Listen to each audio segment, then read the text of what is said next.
Hello and welcome back to my channels. आज हम बात करेंगे यूपी एल्ट्रीगेट कॉमर्स का प्रैक्टिस सेट कैसे पूछे जाएंगे प्रश्न एग्जाम में। ठीक है, लास्ट वीडियोस में हमारे आपने देखा होगा हमने सिलेबस पूरा डिटेल में डिस्कस किया था। उसके बाद 2018 के जो पेपर थे वो हमने पूरे डिस्कस किए थे आपके साथ कि 2018 में कैसे क्वेश्चन आए थे और पूरा डिटेल हमने आपको समराइज करके बताया था। आज हम डिस्कस करेंगे आपके एग्जाम में कैसे क्वेश्चंस पूछे जाते हैं। ठीक है, तो टोटल आपके पास 120 क्वेश्चंस का टारगेट होता है और 120 क्वेश्चंस को हमने दो पार्ट में कंप्लीट किया है।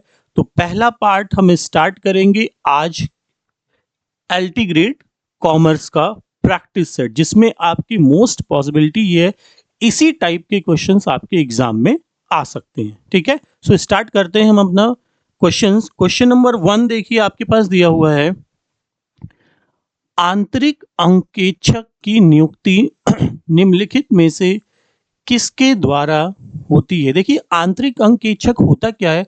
आंतरिक अंकेक्षक जो होता है वो होता है हमारा कंपनी का एम्प्लॉय ही होता है जो इंटरनल ऑडिटिंग करता है। इंटरनल ऑडिटिंग मतलब आंतरिक अंकेक्षक ही होता है जो हमारी इंटरनल ऑडिटिंग करता है, चेक करता है कोई कमियां नहीं है, त्रुटियां नहीं है, सारे लेखे सही ढंग से किए गए हैं, तो वो कंटिन्यूअसली चेक करता रहता है, उसको बोलते हैं आंतरिक अंकेक्षक। ठीक है, अब यहाँ पर पॉइंट क्या आ रहा है कि इसकी नियुक्ति कौन करता है। तो आंतरिक अंकेक्षक की जो नियुक्ति है वो हमारे संचालक मंडल के द्वारा की जाती है। मतलब आपके कंपनी के जो भी संचालक मंडल होंगे वो संचालक मंडल आंतरिक अंकेक्षण की नियुक्ति करेंगे। ठीक है, तो इसमें आपका जो ऑप्शन होगा वो ऑप्शन करेक्ट हो जाएगा, संचालक मंडल। ये आपके संचालक मंडल होंगे जो आंतरिक अंकेक्षण को अपॉइंट करेंगे। ठीक, आंतरिक अंकेक्षण कंपनी का ही एक एम्प्लॉय होता है। ठीक है, अगले क्वेश्चंस पे हम आते हैं। क्वेश्चंस दिया हुआ है आपके पास, लेखा परीक्षण का वर्णन विषय कंपनी अधिनियम की कौन सी धारा में दिया गया है। क्या दिया गया है कंपनी अधिनियम की धारा में? लेखा परीक्षण का विषय कंपनी अधिनियम की कौन सी धारा में दिया गया है। तो देखिए यहाँ पर आपके जो भी ऑप्शंस दिए गए हैं इसमें से कोई ऑप्शन करेक्ट नहीं है। आपका जो ऑप्शन आएगा सेक्शन 143, ये करेक्ट आंसर होगा कि लेखा परीक्षण का जो वर्णन किया गया है वो कंपनी अधिनियम की धारा 143 के अंतर्गत किया गया है। ठीक है, जिसमें बताया जाएगा कि लेखा परीक्षण कैसे कैसे किया जाएगा। ठीक, अगले हम देखते हैं अगले क्वेश्चंस को। लागत लेखा परीक्षण का आरंभ हुआ था, कब हुआ था? लागत लेखा परीक्षण का आरंभ कब हुआ था? देखिए यहाँ पर कई सारे ईयर दिए हुए हैं, 75, 71, 67, 65। तो इसका जो करेक्ट आंसर होगा वो हो जाएगा हमारा 65।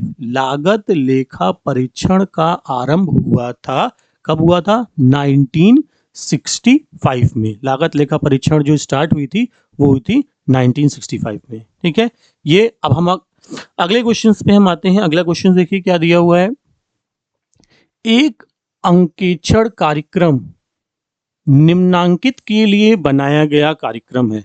अंकेक्षण कार्यक्रम किसके लिए बनाया जाएगा? तो अंकेक्षण कार्यक्रम जाहिर सी बात है अंकेक्षण के लिए बनाया जाएगा, क्योंकि जो अंकेक्षण होंगे, जितने भी ऑडिटर होंगे, वो सारे ऑडिटर क्या करेंगे, इसी कार्यक्रम को देख करके अपना कार्य कंप्लीट करेंगे। तो अंकेक्षण कार्यक्रम यहां पर बनाया जाएगा, किसके लिए बनाया जाएगा? अंकेक्षण के चरणबद्ध कार्य के लिए। ये इसका आंसर करेक्ट हो जाएगा। मतलब अंकेक्षण के जो स्टेप बाय स्टेप वर्किंग होगी उस स्टेप बाय स्टेप वर्किंग के लिए हम स्टार्ट करेंगे अंकेक्षण के चरणबद्ध कार्य। चरणबद्ध मतलब हो गया स्टेप बाय स्टेप से। ठीक है, तो अंकेक्षण के स्टेप बाय स्टेप के लिए जो कार्यक्रम बनाया गया है उसका नाम दिया गया अंकेक्षण कार्यक्रम। ये हमें बताता क्या है, क्या बताएगा? हमें ये बताएगा कि आपके जो कार्य हैं अंकेक्षण के वो स्टेप बाय स्टेप कैसे कंप्लीट किए जाएंगे। ठीक है, सो इसका जो करेक्ट आंसर होगा वो हो जाएगा फोर्थ आंसर। ठीक, अगले क्वेश्चंस को देखते हैं। अगला क्वेश्चंस क्या कह रहा है, नैतिक की जांच। क्वेश्चन नंबर नेक्स्ट जो दिया गया है वो आपसे पूछ रहा है नैतिक की जांच क्या होती है, नैतिक की जांच से क्या आशय, नैतिक जांच के मतलब क्या होते हैं। तो नैतिक की जांच बेसिकली जो बनाई जाती है वो बनाई जाती है आंतरिक निरीक्षण प्रणाली के लिए। नैतिक की जांच जो बनाई जाती है वो बनाई जाती है आंतरिक आंतरिक निरीक्षण क्या होता है,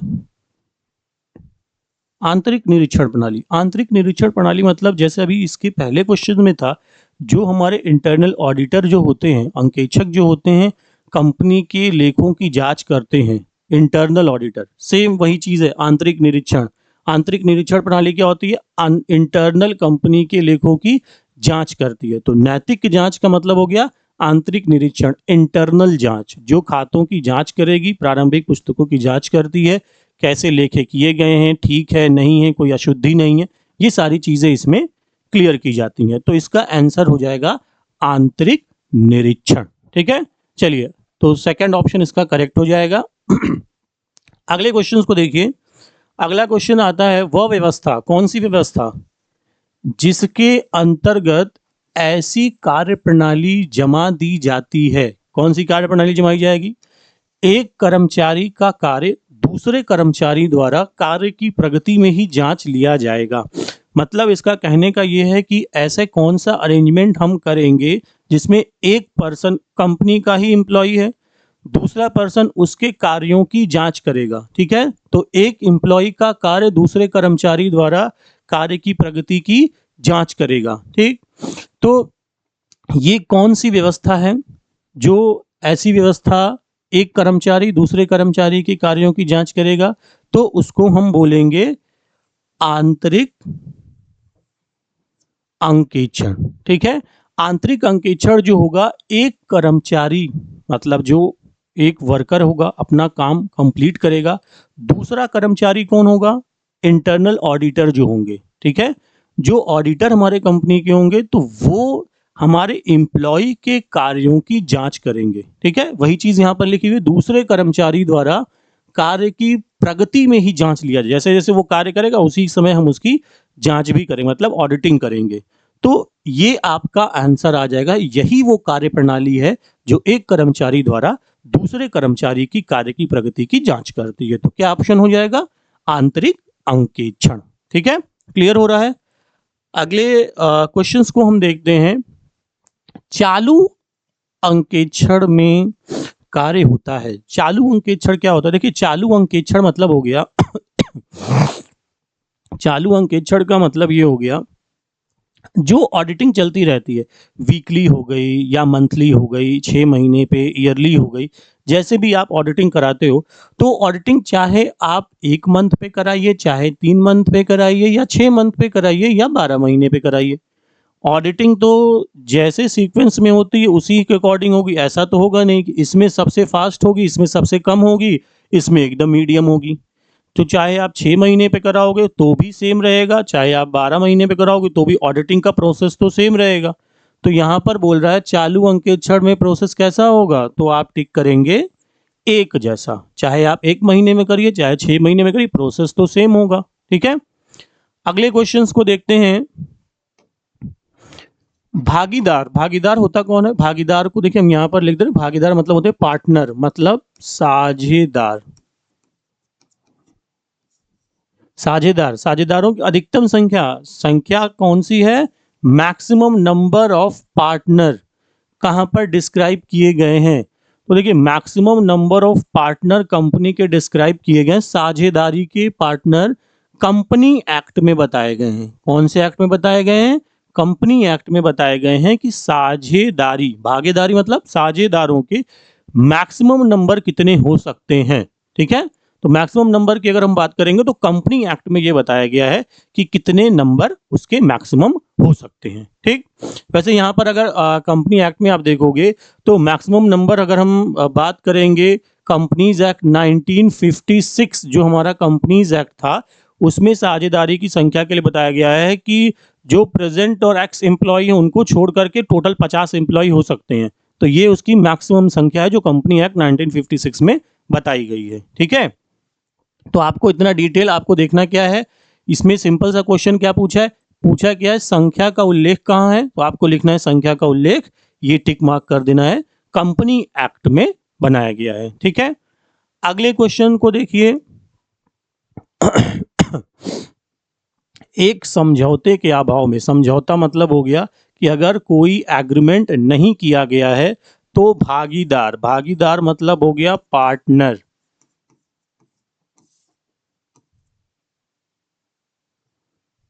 साझेदार, दैट मीन्स अ पार्टनर।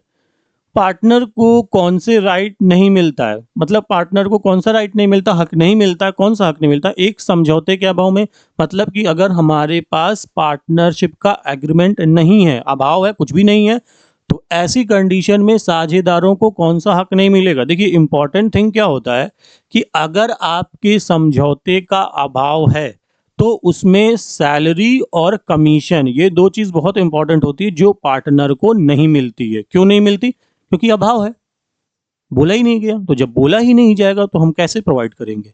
तो इसलिए इसका ऑप्शन आप क्या लगाएंगे, कमीशन और वेतन होता है, सैलरी और कमीशन। तो इसमें आपको दिया क्या है, कमीशन दिया है, तो कमीशन को हम टिक कर लेंगे।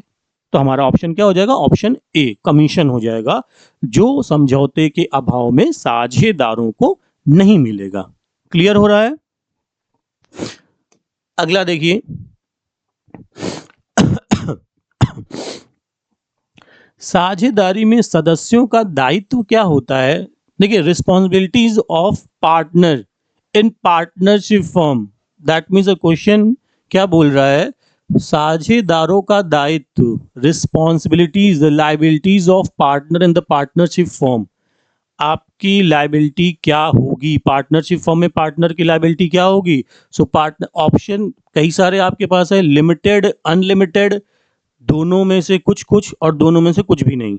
सो क्वेश्चन क्या बोलता है, क्वेश्चन बोल रहा है liabilities of partner in the partnership firm, साझेदारों का, सदस्यों का कंपनी में या साझेदारी फर्म में सदस्यों का क्या दायित्व है। तो दायित्व इनका सिंपल सा होता है अनलिमिटेड, जिसको बोलते हैं अनलिमिटेड मतलब असीमित, जो आपके ऑप्शन में दिया है, कौन सा ऑप्शन है, बी। इसको हम यहां पर भी लिख देंगे unlimited, the word is unlimited. So what is unlimited liabilities? So unlimited liabilities means beyond the limit, means suppose by chance अगर कोई पार्टनर ने डेप्ट ले लिया, उधार ले लिया, एंड फिर वो रिकवर नहीं कर पाता है, तो जब हम डेप्ट की रिकवरी करेंगे उस पार्टनर से जिसने लोन लिया होगा, तो रिकवरी में उस पार्टनर की जो पर्सनल प्रॉपर्टी होगी वो भी लायबल होगी, जो आपने पार्टनरशिप में पैसे लगाए वो तो लायबल होंगे ही होंगे। अगर सपोज कोई पर्सन है जिसने डेप्ट ले लिया, ठीक है, जो पार्टनरशिप में था, मेंबर था, और अगर उसने डेप्ट लेके भाग गया, पैसा नहीं दिया, तो क्या करेंगे?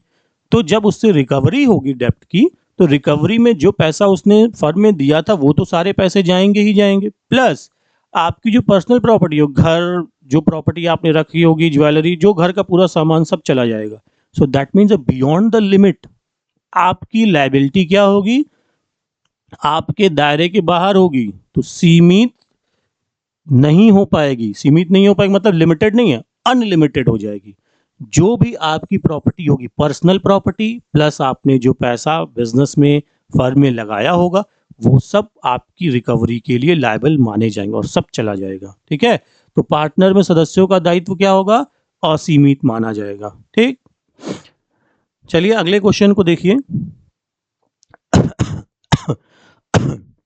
सामान्य पार्टनरशिप, सिंपल पार्टनरशिप की हम बात कर रहे हैं। सिंपल पार्टनरशिप में अधिकतम संख्या क्या होगी? तो देखिए simple partnership according to the partnership act 1932, 1932 is a partnership act is provide that, क्या प्रोवाइड करता है, the maximum number of partner is 20, मतलब मैक्सिमम नंबर, अधिकतम संख्या क्या हो जाएगी, 20 हो जाएगी पार्टनर की। But according to that banking company 1949 is says that, आपका जो बैंकिंग कंपनी एक्ट बताता है, क्या बताएगा banking company act, the maximum number of partner is 10, मतलब 10 सदस्य हो सकते हैं अधिकतम। बट हमारा जो कंपनीज है, ये सॉरी साझेदारी एक्ट है 1932, ये बताता है कि हमारे पास अधिकतम 20 सदस्य हो सकते हैं। ठीक है, मिनिमम नंबर दोनों में काउंटिंग मिनिमम नंबर की सेव है। मिनिमम की अगर आप बात करेंगे तो दो दो पार्टनर सभी में काउंट होते हैं, बट मैक्सिमम की अलग अलग लिमिट होती है। सो इसका जो सामान्य साझेदारी में सदस्यों की अधिकतम संख्या होगी, इसका जो ऑप्शन हो जाएगा वो हो जाएगा अधिकतम संख्या 20 होगी। ठीक है, क्लियर हो रहा है। अगले क्वेश्चंस को हम देखते हैं। देखिए, registration of partnership firm is, the question is, साझेदारी का पंजीयन, registration of partnership firm is क्या है, पार्टनरशिप फर्म का रजिस्ट्रेशन क्या है, कराना चाहिए नहीं कराना चाहिए, ये क्वेश्चन में आपसे पूछा गया है। तो देखिए यहाँ पर हमारा जो पार्टनरशिप एक्ट है, इस पार्टनरशिप एक्ट में ये बताया जाता है कि आपका जो साझेदारी का पंजीयन है ये ऐच्छिक है। ऐच्छिक दैट मीन्स ऑप्शनल है। ठीक है, तो इसमें कोई ऑप्शन आपको ऐच्छिक तो दिख नहीं रहा है, तो इसमें से हम टिक मार्क कर लेंगे ऑप्शन नंबर डी, ऐच्छिक होता है। ऐच्छिक मतलब आप चाहो तो करा सकते हो, नहीं चाहे तो नहीं भी करा सकते हैं। ठीक है, तो इसको ऑप्शन हम टिक करेंगे, इनमें से कोई नहीं, क्योंकि ऐच्छिक ऑप्शन होना चाहिए जो कि नहीं दिया, तो इसलिए हमने डी ऑप्शन को करेक्ट कर लिया। ठीक है, अगले क्वेश्चन को देखिए। देखिए पार्टनरशिप, अब ये आ गया कंपनी, प्राइवेट कंपनी में न्यूनतम number minimum number of partner in the private company, सदस्यों की न्यूनतम संख्या निजी कंपनी में कितनी हो सकती है। तो कोई भी कंपनी होगी, मिनिमम चाहे पार्टनरशिप हो चाहे कंपनी हो, मिनिमम तो 2 पर्सन तो कंपलसरी है। तो यहाँ पर न्यूनतम संख्या पूछी है, तो न्यूनतम संख्या हम सबसे कम 2 नंबर जरूरी है। ठीक है, तो ऑप्शन हो जाएगा हमारा, क्या ऑप्शन हो जाएगा, ऑप्शन नंबर ए हो जाएगा, करेक्ट हो जाएगा। अब देखिए यहां पर कह रहा है अंश आवेदन की न्यूनतम राशि होनी चाहिए। कितनी राशि होनी चाहिए अंश आवेदन की, न्यूनतम राशि, न्यूनतम राशि कितनी होनी चाहिए शेयर एप्लीकेशन की, तो न्यूनतम राशि हो जाएगी हमारी, जो भी अंकित मूल्य है, अंकित मूल्य का 5%, जितना भी प्राइस अंकित मूल्य जो भी होगा कंपनी के शेयर का, 10, 20, 50, 100, लाख, करोड़ जो भी होंगे, उसका 5% पार्ट, मतलब 5% ऑफ अंकित मूल्य। दैट मीन्स कि अंकित मूल्य जो भी 1 करोड़ हो सकता है, 10 करोड़, जो वो कंपनी डिसाइड करती है, तो जितना भी होगा उसका अंश शेयर जो एप्लीकेशन आएंगे 5% होना कंपलसरी है। तो आप इसका ऑप्शन टिक करेंगे, पॉइंट नंबर बी, अंकित मूल्य के 5%। ठीक है, ओके, अगले क्वेश्चन को देखते हैं। अंश आवेदन खाता क्या होता है। देखिए हम यहां पर बात करेंगे शेयर एप्लीकेशन अकाउंट क्या होते हैं। तो शेयर एप्लीकेशन अकाउंट का मतलब क्या होता है, शेयर एप्लीकेशन अकाउंट, तो यहाँ पे आपसे पूछा गया है कि ये व्यक्तिगत खाता है, वस्तुगत खाता है, नाम मात्र खाता है, या उसमें से कोई भी नहीं है। तो ये शेयर एप्लीकेशन जो होगा ये कौन सा खाता होगा, ये होगा हमारा पर्सनल। अब पर्सनल क्यों होगा, पर्सनल इसलिए होगा बिकॉज ये किसी इंडिविजुअल कंपनी के लिए बनाया गया। देखिए पर्सनल अकाउंट, जो जिन लोगों ने कॉमर्स पढ़ा होगा तो बेसिक चीज़ें हैं ये, रियल, पर्सनल और नॉमिनल, 3 टाइप के हमारे जो गोल्डन रूल होते हैं। पर्सनल अकाउंट में ये बताया जाता है किसी इंडिविजुअल पर्सन का नेम, या कंपनी का हो सकता है, कोई कंपनी हो, पार्टनर हो, कोई भी हो सकता है, बट नेम काउंट होता है। तो जो शेयर एप्लीकेशन बनाया जाता है, ये खाता, ये किसी इंडिविजुअल कंपनी का बनाया जाता है। तो इसका मतलब हो गया कंपनी का नाम होगा, और कंपनी का नाम हो गया तो खाता कौन सा हो जाएगा, व्यक्तिगत हो जाएगा। तो इसको हम मानेंगे जो शेयर एप्लीकेशन खाता है, अंश आवेदन खाता है, ये आवेदन खाता व्यक्तिगत खाते में काउंट हो जाएगा। ठीक है, तो ऑप्शन इसका आप करेक्ट करेंगे, व्यक्तिगत खाता हमारा पहला ऑप्शन हो जाएगा। ठीक, नेक्स्ट ऑप्शन क्या होता है।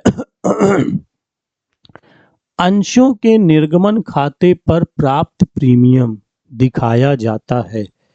अंशों के निर्गमन खाते पर प्राप्त प्रीमियम दिखाया जाएगा, मतलब अगर आप शेयर इशूड करते हैं तो शेयर इशूड करने पर प्रीमियम खाता कहाँ दिखाया जाता है, शेयर इशूड करने पे हमारा प्रीमियम खाता दिखाया जाएगा दायित्व पक्ष में। दायित्व पक्ष मतलब हो गया लायबिलिटी साइड, लायबिलिटी साइड मतलब सिंपल सी चीज है, बैलेंस शीट में दिखाया जाएगा लायबिलिटी साइड में।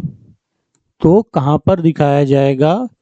बैलेंस शीट मतलब आर्थिक चिट्ठे में लायबिलिटी साइड में प्रेजेंट किया जाएगा। तो इसका हम ऑप्शन टिक करेंगे, option number A. Technical problem आ रही है। Option number A. Okay, so अंशों के निर्गमन खाते पर प्राप्त प्रीमियम क्या हो जाएगा? वो हो जाएगा बैलेंस शीट में दिखाया जाएगा। बैलेंस शीट मतलब बैलेंस शीट के हमारे दो पार्ट होते हैं, एक लायबिलिटी और एक एसेट पार्ट होता है।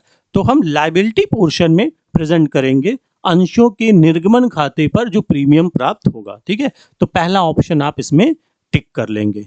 क्लियर हो रहा है सबको? ओके देखिए, अंशों का निर्गमन किया जाता है, किस पे किया जाता है? अंशों का निर्गमन मतलब हम जब शेयर इशू करते हैं तो शेयर कैसे इशू करेंगे। ठीक, तो देखिए ऑप्शन हमारे पास जो दिए हुए हैं, सब मूल्य पर, बट्टे पर, अधिमूल्य पर, सभी पर। तो ऑप्शन क्या होता है हम यहाँ पर समझेंगे। जब शेयर इशूड होता है, निर्गमित होता है, तो कंपनी तीन टाइप से शेयर को इशूड करती है।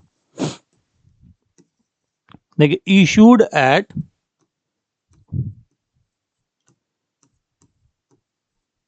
पार,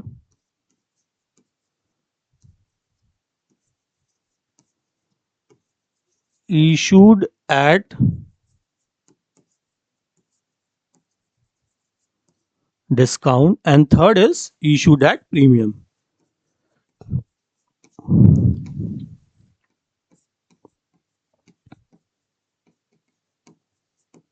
ओके तीन चीजें जो आपके ऑप्शन में दी हैं। इशूड तीन टाइप से होंगे, issued at par, issued at premium, issued at discount. ठीक, तो इसमें जो ऑप्शन होगा वो हो जाएगा इनमें से सभी। तीन टाइप से हम शेयर को इशू कर सकते हैं। देखिए, इशूड एट पार का मतलब क्या होता है? इशूड एट पार का मतलब हो गया जितने रुपए का शेयर कंपनी ने डिसाइड किया है उतने में ही आप पब्लिक को इशू कर देंगे, मतलब पब्लिक को दे देंगे। तो जितने का शेयर है उतने में पब्लिक को दे दिया। तो issued at par is equal to the face value. आपकी जो फेस वैल्यू होगी,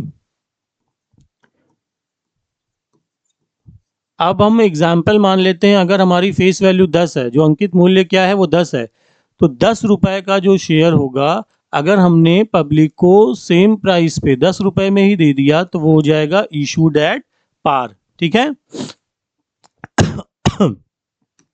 इशूड एट डिस्काउंट का मतलब हो गया, इशूड एट डिस्काउंट का मतलब ये हो गया जो भी आपकी फेस वैल्यू है उस फेस वैल्यू से अगर आप कम प्राइस पे पब्लिक को इशू करेंगे। तो अगर हमारे पास 10 रुपए का शेयर है, हमने पब्लिक को 8 रुपए में दे दिया, तो ये जो 2 रुपए हमारा कम हो रहा है ये हो जाएगा issued at discount. Clear? Next, third is issued at premium. Issued at premium क्या होता है? इशूड एट प्रीमियम का मतलब होता है कि हमारा जो पैसा होगा, पैसा कौन सा? ये 10 रुपए जो हमारी प्रीमियम जो फेस वैल्यू होगी, इस फेस वैल्यू से अगर आप ज़्यादा प्राइस पे इशू करेंगे, मतलब 10 रुपए का शेयर था और आपने कंपनी ने कस्टमर को, पब्लिक को 12 रुपए में दे दिया। तो जब 12 रुपए में हमारा शेयर दे दिया है तो 2 रुपए एक्स्ट्रा दिया, तो इस एक्स्ट्रा को ही हम बोलेंगे प्रीमियम, इशूड एट प्रीमियम। ठीक है, तो ये हमारा हो जाएगा इशूड एट प्रीमियम। तो तीन चीजें हमने आपको बताई हैं। क्या क्या चीजें बताई? Issued at par, issued at discount, issued at premium. ठीक है, तो हमारे पास ये ऑप्शन हो जाएंगे ऑप्शन नंबर डी। 4 ऑप्शन मतलब चौथा ऑप्शन करेक्ट माना जाएगा। कंपनी सभी से इशू कर सकती है। ठीक है, नेक्स्ट हम अगले क्वेश्चंस को देखते हैं। अगले क्वेश्चन में हम आते हैं अंशों को बट्टों पर निर्गमन करने के लिए अनुमति लेनी। अब देखिए यहाँ पर पूछ क्या रहा है आपसे, पूछ ये रहा है कि अगर आप अंशों को बट्टे पर अगर निर्गमित करना चाहते हैं, बट्टा मतलब हो गया, जैसे अभी हमने इसके पहले वाले क्वेश्चन में आपको दिखाया था यहाँ पर कि अगर आप बट्टे पर निर्गमित करते हैं तो बट्टे पर निर्गमित करने के लिए आपको किसकी परमिशन लेनी पड़ेगी? तो परमिशन आपको लेनी पड़ेगी, कंपनी लॉ बोर्ड की परमिशन लेनी पड़ेगी अगर आप भट्टी पर निर्गमित करना चाहते हैं तो। क्लियर हो रहा है? अगर किसी को कोई प्रॉब्लम होती है किसी क्वेश्चंस में तो आप प्रॉपर हमें कमेंट करके जो भी आपके डाउट्स हैं वो हमें बता सकते हो, तो हम उस डाउट्स को आपको क्लियर करा देंगे। ठीक है, तो अगले देखिए इसका आंसर क्या आप टिक करेंगे, कंपनी लॉ बोर्ड से हमें परमिशन लेनी पड़ेगी। क्लियर हो रहा है? देखिए अगले क्वेश्चंस को हम देखते हैं। वर्ष के मध्य में, मिड में, जो वर्ष के मिड में किया जाएगा जो लाभांश दिया जाएगा वर्ष के अंत में, मिड में जो लाभांश दिया जाएगा उस लाभांश को हम क्या बोलेंगे, उसे कहते हैं, क्या कहेंगे उस लाभांश को जो वर्ष के मिड में दिया जाएगा। ठीक है, तो इसको हम बोलेंगे interim dividend. Interim dividend, interim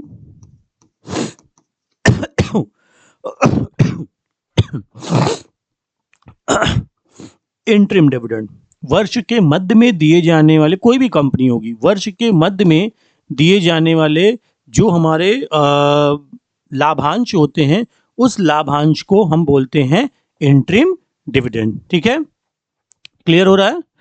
तो ये आप जो आपका ऑप्शन हो जाएगा, मध्य वाला जो ऑप्शन होगा वो हो जाएगा आपका इंटरिम डिविडेंड, अंतरिम लाभांश। ठीक है, अब देखिए क्या क्वेश्चन बोल रहा है। क्वेश्चन बोल रहा है स्कंद बाजार के माध्यम से कंपनी अंशों का भुगतान कर सकती है। तो जाहिर सी बात है, अभी जो क्वेश्चन था इसके पहले कि कितने टाइप से इशू कर सकते हैं, तो ऑब्वियसली बात है कि जितने टाइप से इशू करेंगे उतने टाइप से पेमेंट भी करेंगे। अगर इशूड एट पार है तो पेमेंट भी पार होगा, अगर आपने डिस्काउंट पे किया, कटौती, अगर जितने टाइप से आप इशू करेंगे तो पेमेंट भी उतने टाइप से कर सकते हैं, ये ऑप्शन होता है। तो यहाँ पर क्या कह रहा है, बाजार के माध्यम से अंशों का भुगतान कर सकती, कितने पे कर सकती है, तो ऑप्शन इज दैट इनमें से सभी। तो इसका जो आंसर हो जाएगा वो आंसर हो जाएगा इनमें से सभी, ये हमारे फोर्थ ऑप्शन होंगे। ठीक है, अब हम नेक्स्ट आते हैं अगले क्वेश्चन पे। ई बैंकिंग और ई कॉमर्स क्या होते हैं, इनका रिलेशन क्या है, ई बैंकिंग और ई कॉमर्स का रिलेशन। तो इनका जो रिलेशन है वो है समृद्ध अवधारणा है। समृद्ध अवधारणा मतलब एक दूसरे से ये रिलेट करते, ई बैंकिंग और ई कॉमर्स। तो इसका आंसर क्या हो जाएगा, आंसर हो जाएगा आंसर नंबर ए। ठीक है, समृद्ध अवधारणाएं। ठीक,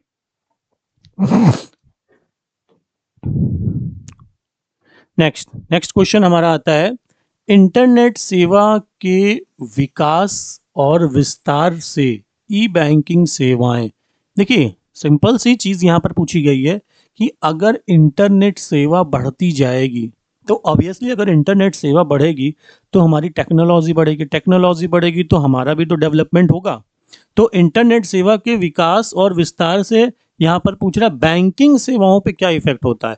तो जाहिर सी बात है कि अगर इंटरनेट सेवा बढ़ेगी, उसका विकास होगा, तो बैंकिंग भी विकास करेगी। क्योंकि पहले क्या था, इंटरनेट बहुत कम था, लिमिटेड था या था भी नहीं, तो लोग बैंक जाते थे, लाइन लगाते थे, फिर फॉर्म भरना, विड्रॉल करना, जमा करना, सब कुछ लाइन के थ्रू फॉर्म वॉर्म भरना होता था।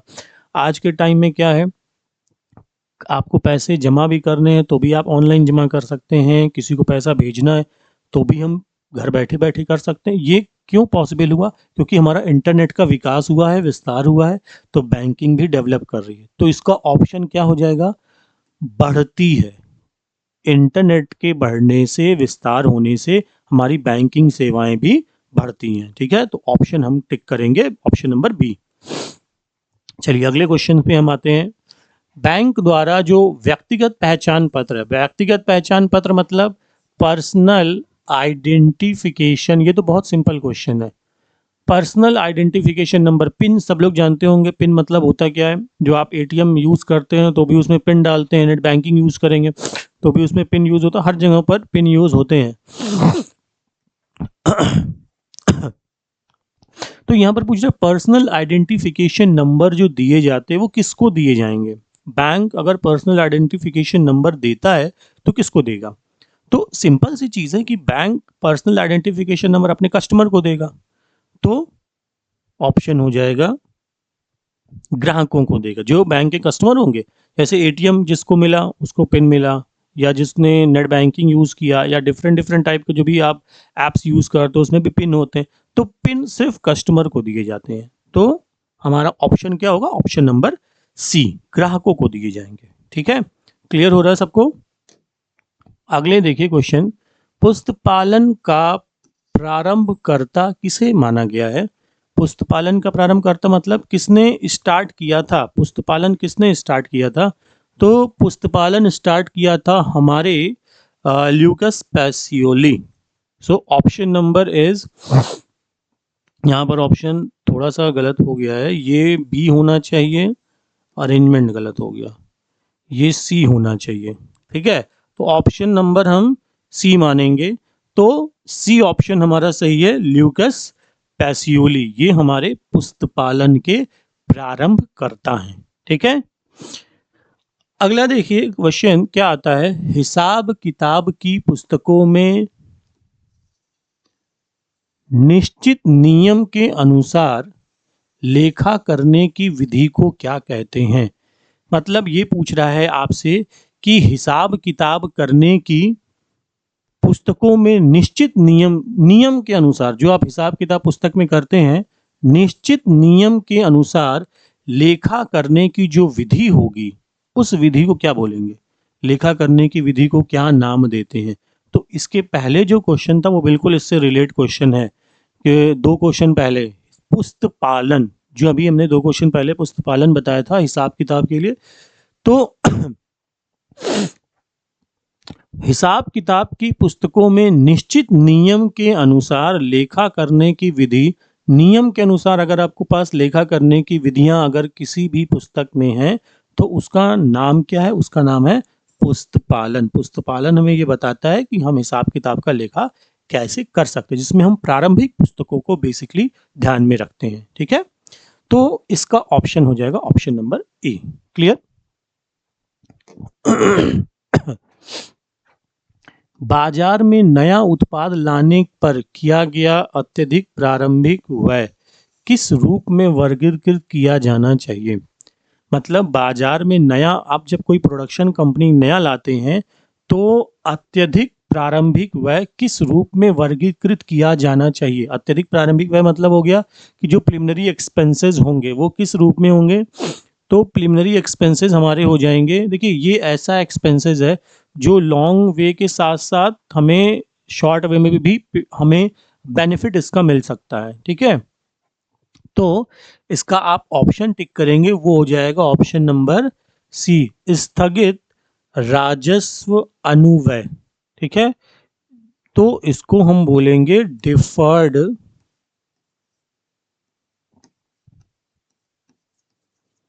रिवेन्यू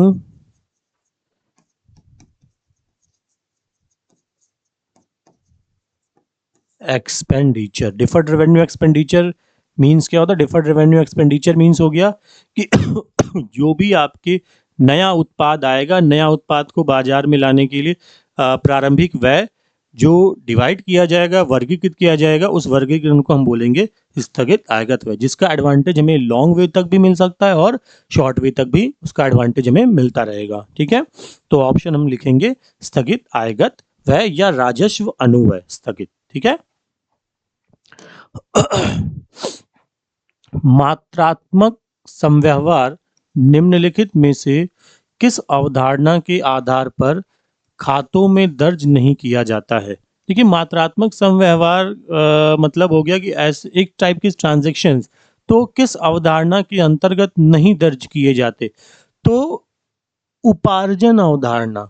क्यों दर्ज नहीं किए जाते? क्योंकि उपार्जन अवधारणा हमें ये बताती है कि जिस ईयर का आपका लेखा है आप उसी ईयर में एडजस्ट करेंगे, उसी ईयर में लिखेंगे, तो उपार्जन अवधारणा हमें ये बताती है। तो मात्रात्मक समव्यवहार में से किस अवधारणा के आधार पर खातों में दर्ज नहीं करते? तो आपको ऑप्शन टिक करना है उपार्जन अवधारणा, क्योंकि उपार्जन अवधारणा ही हमें ये बताती है कि हमें जिस ईयर का लेखा है उसी ईयर में हमें इसको कंप्लीट करना है। तो इसका ऑप्शन हम टिक करेंगे, ऑप्शन नंबर बी। क्लियर हो रहा है? चलिए आगे बढ़ते हैं। आगे एक देखिए, अगला क्वेश्चन देखेंगे। निम्नलिखित में से कौन सी अप्रवर्तनीय व्यय, व्यय मतलब हो गया कि जो आपके बिजनेस के ऑपरेशन से रिलेट नहीं करते हैं, तो उसको हम अप्रवर्तनीय व्यय बोलेंगे। तो बिजनेस ऑपरेशन से रिलेट कौन नहीं करेगा? ये आपका आ जाएगा ऑप्शन नंबर सी। ऋण पत्रों पर जो ब्याज होगा, वो ब्याज, ऋण पत्रों पर ब्याज, वो आपके अप्रवर्तनीय व्यय होंगे। इसका मतलब ये होता है बिजनेस के ऑपरेशन से रिलेशन इनका नहीं होगा। ठीक, तो आप इसमें टिक करेंगे ऋण पत्रों पर ब्याज। क्लियर हो रहा है? चलिए अगले क्वेश्चन को देखते हैं। किसी व्यापारिक कंपनी के द्वारा प्राप्त किया गया किराया 300 रुपए। कोई कंपनी है, किसी कंपनी के द्वारा आपने किराया प्राप्त किया 300 रुपए, तो इसको क्या नाम देंगे? देखिए, किराया प्राप्त किया तो इसका सिंपल सा मतलब है कि अगर हमने किराया प्राप्त किया है तो वो किराया हमारी इनकम होगी। तो इसमें से पहले हम एलिमिनेशन ऑप्शन देखते हैं, एलिमिनेट करेंगे। व्यय तो होना नहीं है, ये भी नहीं होगा। इसका सिंपल सा मतलब है कि अगर हमने क्या लिखा है, ये 300 रुपए क्या किया आपने, प्राप्त किया है, तो सिंपल सा ये आपकी इनकम है, तो ये एक्सपेंसेस तो होने नहीं है। अब बचे दो, ए और बी ऑप्शन। तो ये आपके जो किराया आपने प्राप्त किया है, ये आपके बिजनेस ऑपरेशन से कोई मतलब नहीं है इसका। ठीक है, तो इसको हम मान लेंगे ऑप्शन नंबर बी, अप्रवर्तनीय व्यय है, सॉरी अप्रवर्तनीय आय है। ये आय मतलब जब हम प्राप्त करेंगे तो हमारी इनकम हो गई। तो अप्रवर्तनीय है क्योंकि हमारे बिजनेस ऑपरेशन से इसका कोई लिंक नहीं, ऑपरेशनल एक्सपेंसेस नहीं है। ठीक है, तो ये हो गया ऑप्शन नंबर बी। नेक्स्ट देखते हैं। तलपट किस उद्देश्य से बनाया जाता है? देखिए, तलपट बेसिकली मतलब ट्रायल बैलेंस होता है। ट्रायल बैलेंस में सभी खाते हम जब समराइज करते हैं तो हम ये चेक करने के लिए ट्रायल बैलेंस बनाते हैं कि हम कहीं ऐसा तो नहीं कि मैथमेटिकल एरर कुछ रह गया हो, तो वो ट्रायल बैलेंस हमें क्लियरली प्रेजेंट हो जाता है। तो सभी खातों को जोड़ने के बाद जो बैलेंसेस बचते हैं उसी को हम ट्रायल बैलेंस बनाते हैं।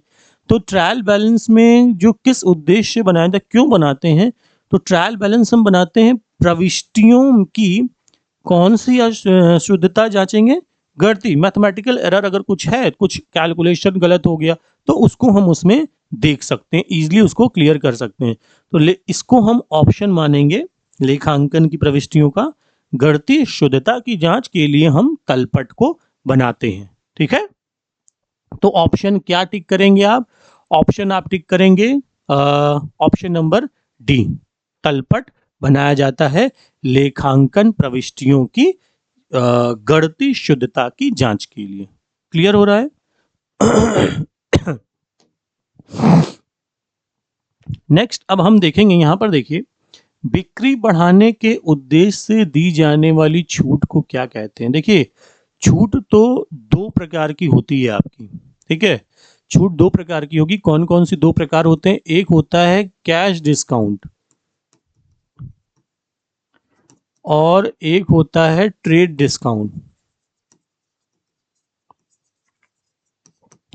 कैश डिस्काउंट का मतलब हो गया कि जो आप कस्टमर, जैसे दुकान पे गया, अब 100 रुपए की चीजें हैं, अब कस्टमर ने लड़ झगड़ के उसको 90 रुपए में ले लिया, तो वो कैश डिस्काउंट होगा। जो शॉपकीपर ने आपको छोड़ दिया तो वो कैश डिस्काउंट जो कस्टमर को मिल गया। ठीक है, ट्रेड डिस्काउंट का मतलब क्या होता है? ट्रेड डिस्काउंट उस डिस्काउंट को बोलते हैं, जैसे फॉर एग्जांपल आपने मार्केट से कोई पैकेट खरीदा, कोई सामान खरीदा, अब उसमें लिखा हुआ है 10% ऑफ, 5% ऑफ। अब ये इतना 10% ऑफ, 5% ऑफ या गेट वन बाई वन, इस टाइप की जो छूट जो कस्टमर को दी जाती है, क्यों देते हैं? अट्रैक्शन के लिए। कस्टमर ज्यादा से ज्यादा खरीद ले तो बिक्री ज्यादा बढ़ेगी। तो इस छूट को हम क्या बोलेंगे? ट्रेड डिस्काउंट, व्यापारिक छूट। तो इसमें ऑप्शन क्या टिक करेंगे आप? व्यापारिक छूट को। ठीक है, ये व्यापारिक छूट होती है। 5%, 10%, 5%, get one by one, gate two by two, ऐसा बहुत सारे ऑप्शन आते हैं। पैकेट बहुत बड़ा हो जाएगा, ऊपर आपने लिख दिया 10% ऑफ, वो रहेगा वही, लेकिन बस नाम हो गया कि 10% ऑफ है, मटेरियल उतने ही होते हैं। तो ये कंपनी बेसिकली टेक्निक है कंपनी की, वो कस्टमर को अट्रैक्ट करने के लिए बनाते हैं। तो इसका ऑप्शन हम टिक कर लेंगे, ट्रेड डिस्काउंट, व्यापारिक छूट, इसका ऑप्शन हो जाएगा। क्लियर हो रहा है? अगले क्वेश्चन को देखिए, मुख्य जर्नल, जर्नल प्रॉपर में लेखा होता है, किसका लेखा करेंगे मुख्य जर्नल में?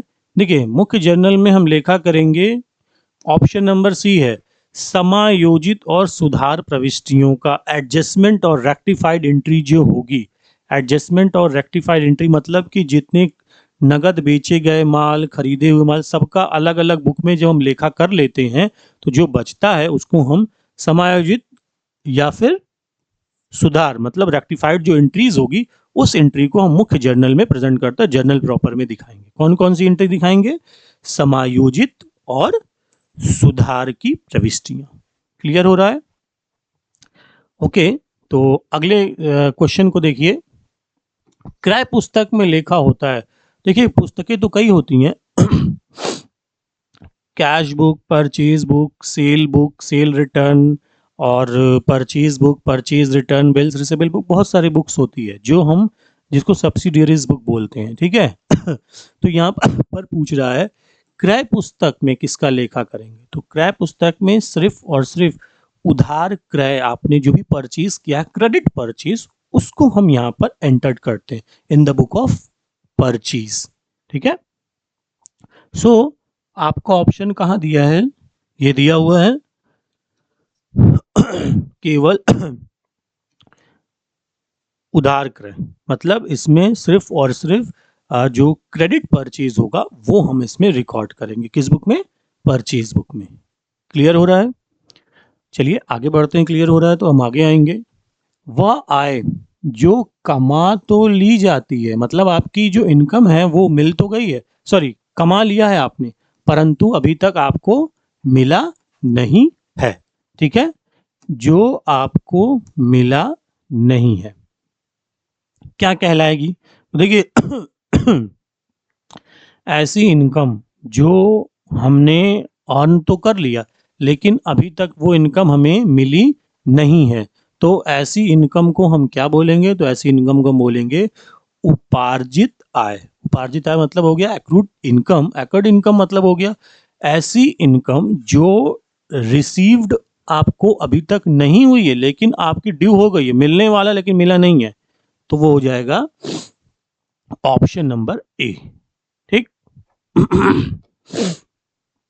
तलपट एक प्रमाण है। देखिए तलपट एक प्रमाण है। तलपट एक किस चीज का प्रमाण होता है?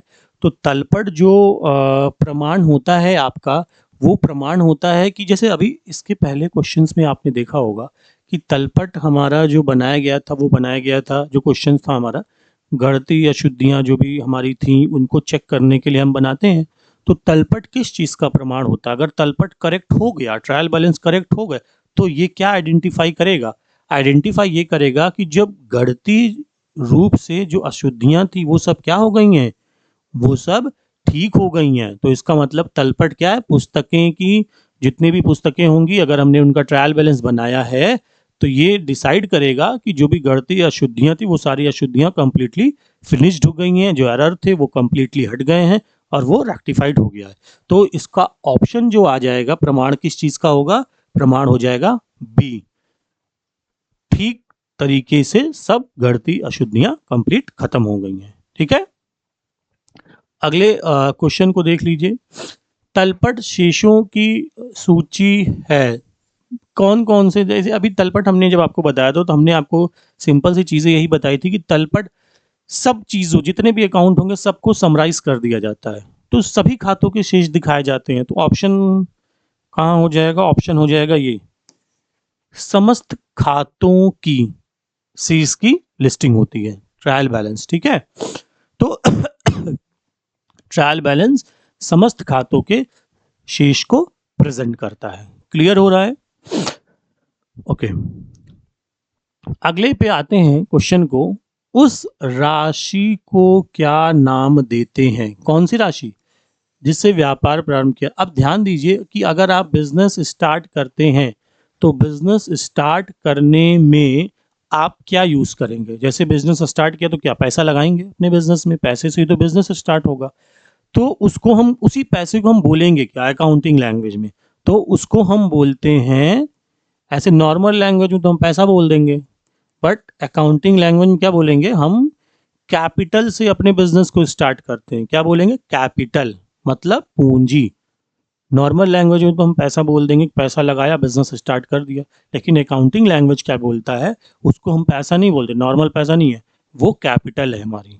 ठीक है, तो सेकंड ऑप्शन आपका सही होगा, पूंजी, जिससे आप वो राशि जो आप व्यापार स्टार्ट करेंगे। क्लियर। चलिए अगले क्वेश्चन को देखिए।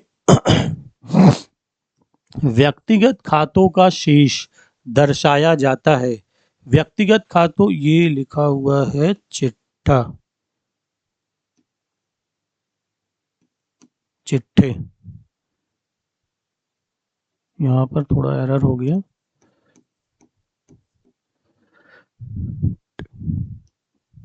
केवल व्यापार खाते में, लाभ हानि खाते में, केवल चिट्ठे में, या व्यापारिक खाते और लाभ हानि खाते दोनों में व्यक्तिगत खातों के शेषों को दर्शाया जाएगा।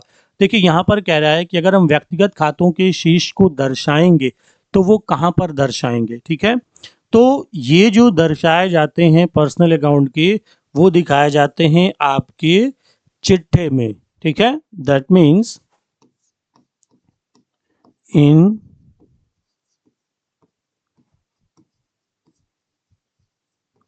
Balance sheet. क्लियर हो रहा है, बैलेंस शीट में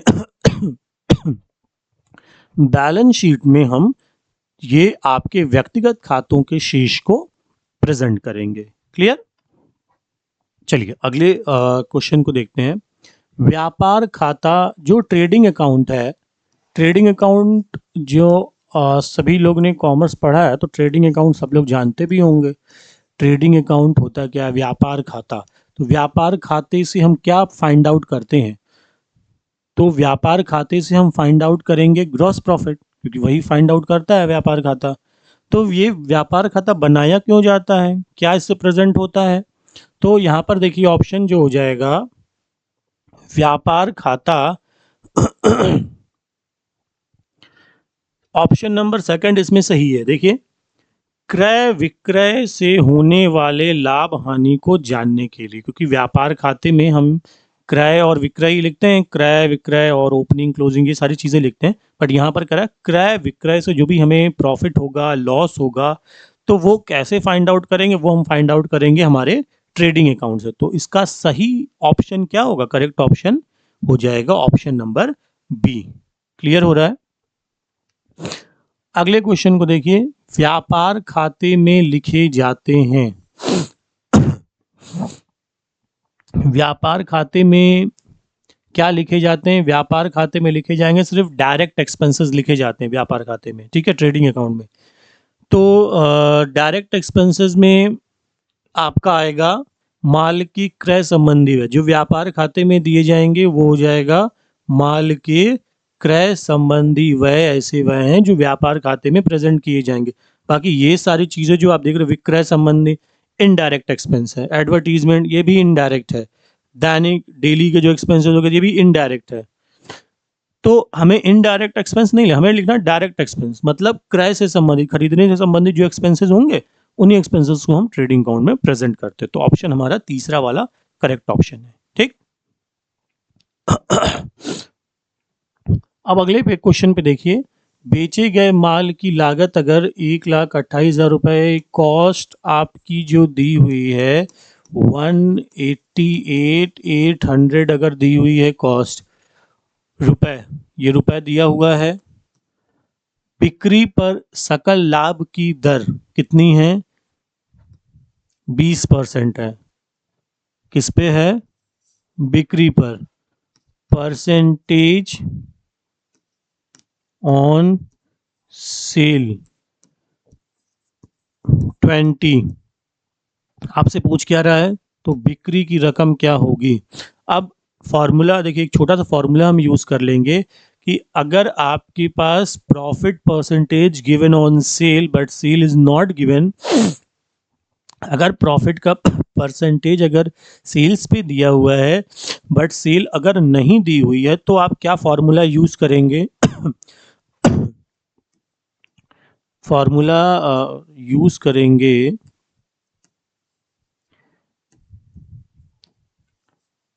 रेट अपॉन 100 माइनस रेट, ये फॉर्मूला यूज करेंगे। अब इसी फॉर्मूले से कैसे सॉल्व करेंगे वो आप देखिए। टोटल हमारे पास कितना था? 1,88,800 था।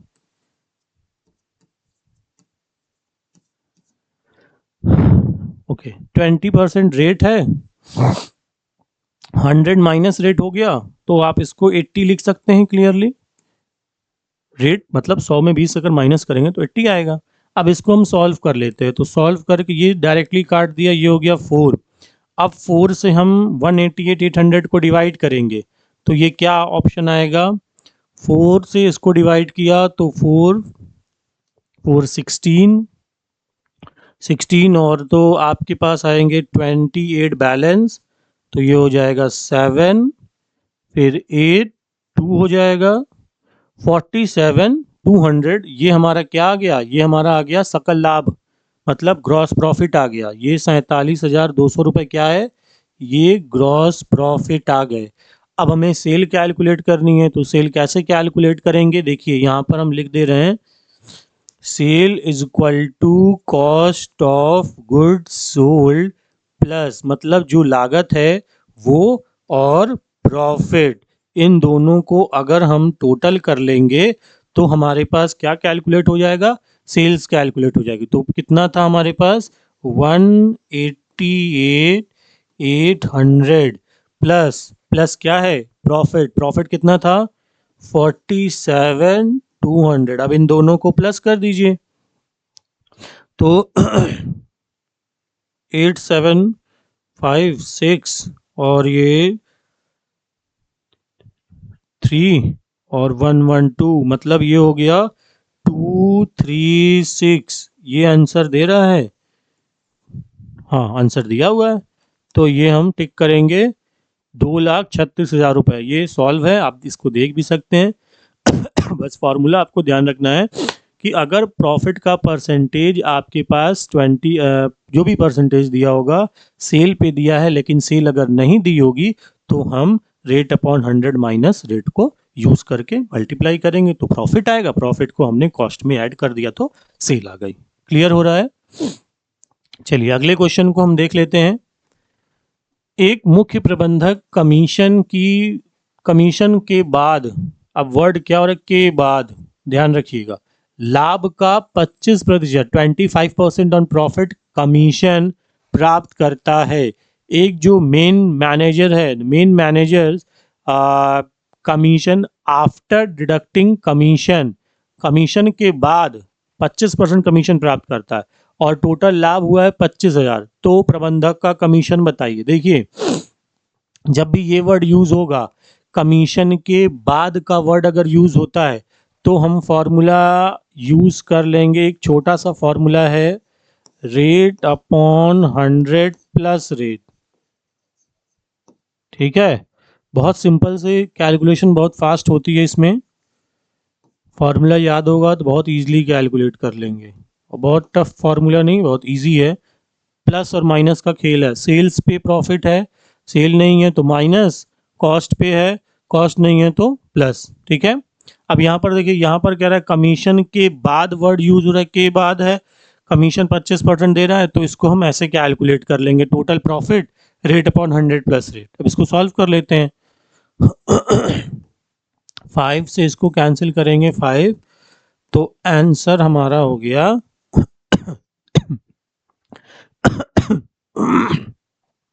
5,000। तो ये ऑप्शन क्या हो जाएगा? ऑप्शन हो जाएगा 5,000, ऑप्शन नंबर बी हमारा करेक्ट हो जाएगा। क्लियर हो रहा है? जिसको कुछ नहीं समझ में आता, आपको कुछ अगर लगता है कि हमें ये चीज़ें पूछनी चाहिए, ये आपको डाउट है, तो आप अपने डाउट को कमेंट के थ्रू बता सकते हैं। हम जब अगली वीडियो लेके आएंगे तो उसमें पहले आपके सारे जो डाउट्स होंगे वो सारे डाउट्स हम क्लियर करेंगे, देन फिर उसके बाद फिर हम स्टार्ट करेंगे। तो आप अपने डाउट्स को अपने तक मत रखिए, वो हमारे थ्रू शेयर करते रहिए, ठीक है। चलिए अब हम आते हैं अगले पे। डिप्लेशन क्या होता है? डिप्लेशन बेसिकली होता है क्या है? डिप्लेशन ऐसा होता है जो हमारी ऐसी संपत्तियों पर, परिसंपत्तियों पर लगाए जाते हैं जो लॉसेस के चांसेस ज़्यादा होते हैं, जैसे कोयले की खान हो गई, पत्थर की खान हो गई, इन सारी चीज़ों पर ज़्यादा यूज़ करते हैं। तो देखिए इसमें जो ऑप्शन हम टिक करेंगे डिप्लेशन, वो हो जाएगा ये बी, विनाशशील संपत्ति, परिसंपत्तियों के संबंध में, विनाशशील परिसंपत्तियों के संबंध में हम डिप्लेशन रिक्तीकरण वर्ड यूज करते हैं, ठीक है। एन्युटी, वित्तीय ब्याज, वित्तीय विधि से ब्याज क्या होता है, कहां पर लगाया जाएगा? ब्याज परिसंपत्तियों को डेबिट किया जाएगा, क्रेडिट किया जाएगा, दोनों दोनों तो कर ही नहीं सकते, क्योंकि अकाउंटिंग या तो हम उसको डेबिट करेंगे क्रेडिट करेंगे, दोनों हो ही नहीं सकता, तो ये ऑप्शन गलत है। और देखिए यहाँ पर सबसे सिंपल ऑप्शन आपके पास क्या है? ये करेक्ट ऑप्शन है कि हम ब्याज जब यूज करेंगे तो परिसंपत्तियों को क्या करेंगे? हम परिसंपत्तियों को, यानी जो एसेट हमारी है, उन सारी एसेट्स को हम डेबिट करेंगे, ठीक है। क्लियर हो रहा है सबको? तो एन्युटी विधि में हम ब्याज क्या करेंगे? संपत्तियों को डेबिट किया जाएगा, ठीक। वार्षिक वित्तीय विधि के अंतर्गत मूल्यह्रास रकम है, देखिए मूल्यह्रास की रकम क्या होती है? हर साल फिक्स्ड ही होती है, उसमें मैक्सिमम फिक्स्ड ही रहती है। तो ऑप्शन ये है, ऑप्शन नंबर ए, प्रत्येक वर्ष के लिए निश्चित या स्थिर, हर वर्ष के लिए एन्युटी जो क्या होगी वो स्थिर होगी, पूरे साल भर वही चीज यूज होती रहेगी। तो इसका ऑप्शन हम टिक करेंगे, ऑप्शन नंबर पहला वाला, ठीक है। निम्नलिखित परिसंपत्तियों में से कौन सी संपत्ति, कौन सी एसेट्स बहुधा मूल्यह्रास नहीं लगाया? सिंपल सी चीज पूछ रहा है, इसमें कौन सी ऐसी एसेट्स है जिसपे डेप्रिसिएशन यूज नहीं होता? डेप्रिसिएशन तो सब लोग जानते होंगे, डेप्रिसिएशन क्या होता है? डेप्रिसिएशन मतलब होता ये है decreasing value of fixed assets in each and every year, मतलब हर साल जो फिक्स्ड एसेट्स की वैल्यू क्या होती है? डिक्रीज, कम होती जाती है। तो उसी जो कम वैल्यू होगी उसको हम लोग डेप्रिसिएशन बोलते हैं। और लगता किस पे है? सिर्फ फिक्स्ड एसेट्स पे लगता है। अब यहाँ पे पूछ रहा है ये सब फिक्स्ड एसेट है, लेकिन अब ये पूछ रहा है कि कौन सी ऐसी फिक्स्ड एसेट है जिस पे नहीं लगता। तो ध्यान से देखिएगा, सब फिक्स्ड एसेट्स है, सब पे लगेगा, लेकिन भूमि, लैंड, लैंड मतलब ये इसका, लैंड भूमि का मतलब क्या है? जो प्रमाइसेस जिस पे आप बाउंड्री नहीं कराते हैं, बाउंड्री करा लिए तो घिरवा लिया, उसको कवर करा लिया, तब उसकी प्राइस उतनी नहीं, ओपन लैंड है मतलब उस, अगर उस पे आप घर बनवा देंगे, बाउंड्री वुंड्री करा के घर बनवा लिया, तो उसकी प्राइस उतनी नहीं बढ़ती। लेकिन अगर उस प्रॉपर्टी जो आपकी खाली पड़ी है उसकी आपने छोटी बाउंड्री करा दी, तो वो ओपन लैंड की बात हम यहाँ पर कर रहे हैं, उसकी प्राइस कभी भी कम नहीं होती, वो हमेशा बढ़ती है। आज आप 1 लाख में खरीदते हो, कल 2 हो जाएगी, परसों 3 हो जाएगी, वो तो बढ़ती रहती है। तो इसीलिए डेप्रिसिएशन कभी भी उस पे चार्ज नहीं होगा, किस पे? भूमि पे, लैंड पे, ठीक है। देखिए फिर वही चीज आ गई अभी जो हमने बताया आपको, मूल्य ह्रास लगाया, किस पे ह्रास लगाया जाएगा? जैसे अभी हमने बताया फिक्स्ड एसेट्स पे ह्रास लगाया जाएगा। तो क्या ऑप्शन हो जाएगा? ये है ऑप्शन पहला, फिक्स्ड संपत्तियों पर ह्रास लगाया जाएगा। क्लियर हो रहा है सबको? अच्छा ठीक है, आगे बढ़ते हैं। खाता बही क्या है? लेजर, एक टाइप से क्या है लेजर, तो एक हमारी प्राइमरी बुक बोल सकते हैं इसको, व्यापार की प्रधान बुक है लेजर बुक। खाता बही बुक जो होगी वो प्रधान बुक होगी, ठीक है। चलिए ऑप्शन पहला वाला सही हो जाएगा। रोकड़ पुस्तक में सम्मिलित है, क्या क्या सम्मिलित है? नगद प्राप्ति, भुगतान, नगद खरीद बिक्री और समस्त नगद प्राप्ति। तो ऑप्शन आप टिक करेंगे सब, सब कुछ इसमें इंक्लूड होता है, समस्त नगद प्राप्ति और समस्त नगद भुगतान, दोनों चीजें, लेकिन नगद उधार नहीं, सिर्फ नगद जो मिला, जो आपके पास से गया, वही सब चीजें इसमें यूज होंगी। रोकड़ पुस्तक है, ठीक है। तो इसमें आप ऑप्शन टिक करेंगे, ऑप्शन कौन सा हो जाएगा? लास्ट वाला ऑप्शन आपके पास आएगा, ठीक। विनिमय पत्र के पक्षकार होते हैं, तो विनिमय पत्र में देखिए बिल ऑफ एक्सचेंज में टोटल 3 पक्षकार होते हैं। कौन कौन से पक्षकार होंगे? एक होगा आपका ड्रॉयर, एक होगा आपका ड्रॉई और तीसरा हो जाएगा आपका पेई। तो बेसिकली ड्रॉई और पेई एक ही होते हैं मैक्सिमम कंडीशन में, ठीक है। ड्रॉयर जो बिल ड्रॉ करेगा, ड्रॉई जिसके ऊपर बिल लिखा जाएगा और पेई जो बिल का पेमेंट करेगा। तो ये ऑप्शन हमारे पास 3 होंगे। तो आप कौन सा ऑप्शन टिक करेंगे इसमें से? 3 ऑप्शन टिक करेंगे, तीसरा वाला। 3 पक्षकार होते हैं बिल ऑफ एक्सचेंज में, ठीक है। अगला देखिए क्वेश्चन, अनुग्रह दिवस जो बिल ऑफ एक्सचेंज लिखते हैं, तो बिल ऑफ एक्सचेंज में ग्रेस टाइम होता है। ग्रेस टाइम कितने दिन का होता है? तो ग्रेस टाइम बेसिकली होता है 3 दिन का। कोई छुट्टी हो गई या किसी रीजन से बिल नहीं पहुंच पाया, तो ये सारी चीज़ें छुट्टियां उट्टियां जोड़ करके हम 3 दिन का बेसिकली हम मान के चलिए ग्रेस टाइम देते हैं। तो हम यहाँ पर ऑप्शन करेंगे 3 दिन। क्लियर हो रहा है? रॉयल्टी, रॉयल्टी क्या होती है? रॉयल्टी का अर्थ उस रकम से लगाया जाता है। किस रकम से लगाया जाएगा? पुस्तकों का लेखा उनके प्रकाशकों से प्राप्त करता है, कोयले की खान का मालिक पट्टेधारक से प्राप्त करेगा। पुस्तकों का लेखक जो राइटर होंगे, राइटर ने बुक लिख दी, अब जो प्रकाशक जो पब्लिश करेगा वो उसको सेल करेगा, तो जो पैसा आएगा उसमें से कुछ लेखक को मिलता रहेगा। और ये तब तक मिलता रहेगा जब तक उसकी बुक बिकती रहेगी। आजीवन बुक बिकेगी तो आजीवन पैसा मिलेगा, वो रॉयल्टी हो गई। कोयले की खान का मालिक, कोयले की खान आपकी, आपने किसी को दे दिया, लीज पे दे दिया, 100 साल के लिए दे दिया। अब वो 100 साल कोयला निकालेगा तो उसका पैसा आपको 100 साल तक मिलता रहेगा। तो ये फायदे की चीजें हैं। एक पेटेंट वस्तु का निर्माता पेटेंट कराया था, आपने पेटेंट किसी और को दे दिया, तो जो पेटेंट आपका लेगा वो आपको आजीवन पैसे देगा, जब तक यूज करेगा तब तक पैसे देगा। तो ये रॉयल्टी, मतलब इसमें रॉयल्टी का मतलब यही हो गया कि जो भी आप पेमेंट, एक बार आपने कुछ बुक प्रिंट कराई या कोयले की खान का मालिक, ये तीनों ऑप्शन इसमें सही है। तो इसको रॉयल्टी का मतलब हो गया उपयुक्त सभी अर्थ इसमें जो लिखे गए हैं रॉयल्टी के लिए वो सब सही हैं, ठीक है। तो ऑप्शन हम डी को टिक कर लेंगे। अधिकार शुल्क, रॉयल्टी अकाउंट होता क्या है? देखिए अब अभी जो आपने पढ़ा है रॉयल्टी क्या होती है, तो रॉयल्टी जो अभी था आपका पट्टे पर लगाया जाता है, और जो पट्टे पर आपने खान, कोयले की खान दे दी, तो ये रॉयल्टी थी। अब पूछा ये रॉयल्टी अकाउंट क्या होता है, तो रॉयल्टी अकाउंट आपका हो जाएगा ये नाम मात्र खाता रॉयल्टी अकाउंट होता है, ठीक है। मतलब नॉमिनल अकाउंट होगा, ठीक। नॉमिनल अकाउंट मतलब एक्सपेंसेस, इनकम या लॉसेस या प्रॉफिट, ये सारी चीजें नॉमिनल अकाउंट में आती हैं। तो रॉयल्टी अकाउंट को हम बेसिकली मानते हैं नाम मात्र का खाता। तो सी ऑप्शन हम करेक्ट कर लेंगे इसमें। न्यूनतम किराए को कहते हैं, देखिए मिनिमम रेंट क्या हो जाएगा? मिनिमम रेंट आपका दोनों है, मृत और स्थिर। मतलब ऑप्शन क्या होंगे इसके? ऑप्शन सी करेक्ट हो जाएंगे। मिनिमम रेंट आपका हो जाएगा फिक्स्ड और डेड दोनों। मिनिमम रेंट का मतलब हो गया कि अगर आपने कोई चीज़ खरीदी तो एक इंस्टॉलमेंट जो आप पे करते हैं ना, कि पहले डाउन पेमेंट दे दिया फिर उसके बाद किस्त चलती रहेगी, तो जो डाउन पेमेंट देंगे वो एकदम मिनिमम अमाउंट होता है। कि अगर आप कुछ 1 लाख का खरीद रहे हैं तो 25,000 आपने शुरुआत में दे दिया, तो वही मिनिमम किराया हो गया।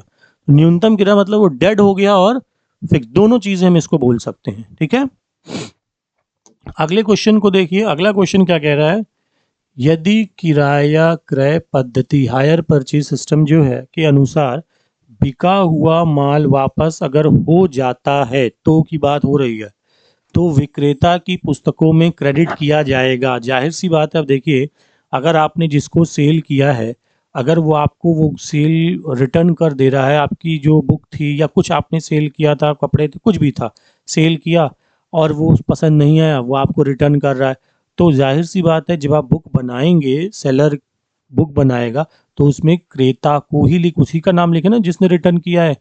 तो सेल्स रिटर्न, तो इसमें किसका नाम लिखेंगे? सिंपल सा है, हम क्रेता का नाम लिखेंगे जिसने आपके माल को वापस किया था। तो क्रेता का नाम क्या हो जाएगा?